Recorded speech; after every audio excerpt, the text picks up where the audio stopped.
vous entretenir brièvement du retrait de la candidature de Maître Augustin Senghor à la présidence de la CAF et qui vient d'être élu actuellement premier vice-président de la Confédération africaine de football. En effet, pour promouvoir la candidature de Maître Augustin Senghor, le président de la République a déployé d'immenses moyens diplomatiques pour envoyer le ministre des Sports et le ministre de l'Urbanisme qui ont sillonné l'Afrique, qui ont contacté l'ensemble des acteurs du monde du football africain.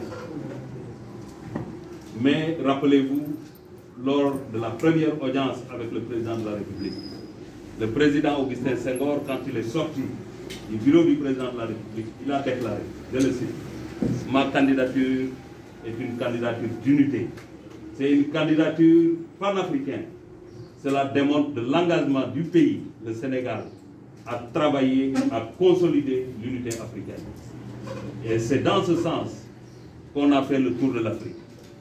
Mais quand on engage une compétition, il faut le faire avec beaucoup d'intelligence et une lecture lucide des événements.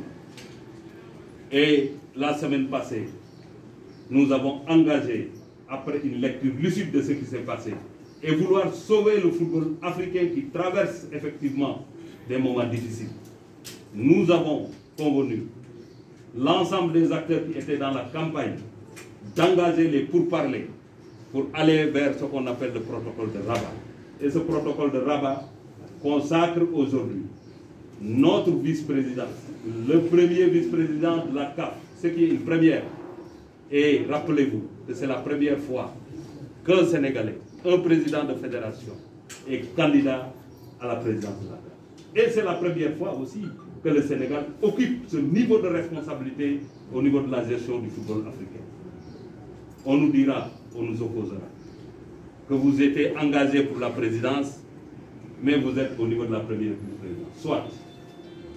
Mais quand il n'y a rien, quand on parvient à mettre quelque chose, on doit au moins avoir la satisfaction d'avoir fait des pas qualitatifs, des pas qui nous feront respecter, des pas qui montrent effectivement le niveau de gestion de notre football. Et ça, c'est extrêmement important. C'est pourquoi je voudrais, à l'heure actuelle, le président Augustin Senghor, qui est premier vice-président de la CAF, je voudrais le féliciter au nom de l'État du Sénégal. Féliciter le chef de l'État, féliciter le gouvernement du Sénégal et féliciter l'ensemble de la presse sportive qui a accompagné effectivement la candidature d'Augustin Senghor.